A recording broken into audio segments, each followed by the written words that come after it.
Fortunately, I have, as part of my colleague team, a group of people called Neurotrition. This isn't on your program. This is something that we've just been able to put together, which I'm really pleased about. And I've got a slide for you, and let me do some intros here. Neurotrition.ca. Be good for you guys to have a look at this flash page that's up there. Holistic nutrition for the body and the mind. We have with us today Natalie Aversa, and Natalie's an associate nutritional consultant with Neurotrition. And Neurotrition, I'll tell you a little bit about it. It's a nutritional consulting company based in Vancouver, BC. They're looking at expanding into other provinces. They focus on clients that have mental health and neurological diseases, such as ALS, I imagine, MS, perhaps fibromyalgia and other energy diseases, which I'm very familiar with. And they address the root of nutritional imbalances.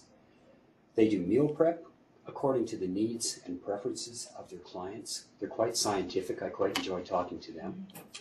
And about Natalie, Natalie is a graduate of the University of Guelph, and it was the food sciences program there. And here, I believe it was in BC, she's gone through the Canadian School of National Nutrition. Thank you, Gary. I'm really happy to be able to be here and talk to everybody a little bit about nutrition. We've heard so many great things from all of our panelists, and talking about that delicate balance and taking care of yourself and making sure that you're healthy. When you're sick, you can't be at work. You can't get what you have to get done in the day. You can't get through it. So stress is a huge part of running your own business. You have so much to do. It's all on your own plate. And we all know what stress looks and feels like. You feel it. You feel anxiety. You feel nervous. You feel tension, headaches, mental fog, lack of concentration. These are all symptoms that inhibit us from being our best every day and being as efficient and proactive as possible in our business. So I want to talk a little bit about very basic, very simple tips that everybody can do through the day, each day, to limit the stress that they're experiencing through food. Firstly, just talking about eating regularly, eating through the day and eating all the time, not skipping meals. So starting always eating breakfast. It's the most important meal. We've all heard it in the media, and it's not a lie. This is going to give us the energy that we need to get through the day. And when I say breakfast and eating a balanced meal, I mean trying to pull in a couple of the food groups, not just having a coffee, not just having a slice of toast. If you are having toast, put some nut butter on it.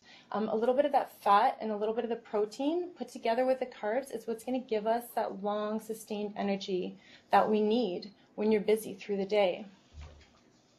We also want to make sure that we have snacks and lunch all the time. And again, this is very difficult sometimes when your schedule is so busy. Often food is the first thing that we forget about and we unfortunately ignore. And having that balanced food through the day is what's going to give you your best effort, like I've already mentioned.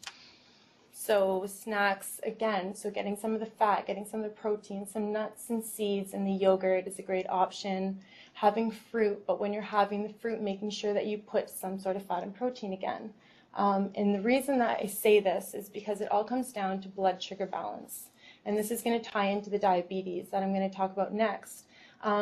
Making sure that your blood sugar levels are even through the day, avoiding the spikes and the crashes is going to give you the energy. When your body has low blood sugar, you start feeling those symptoms of stress that I've already mentioned. So the mental fog, the lack of concentration, fatigue, headaches. This is all coming from your body not having enough energy. So being able to eat through the day is going to decrease this. For the diabetes, like Gary mentioned, it's a big problem. A lot of people are experiencing it. So whether you're currently trying to manage diabetes, whether you are pre-diabetic, or whether you just have a history in the family and you're looking to prevent it, the following that I'm going to talk about are just some tips that we can do every day to help decrease the effects of it and prevent it as well.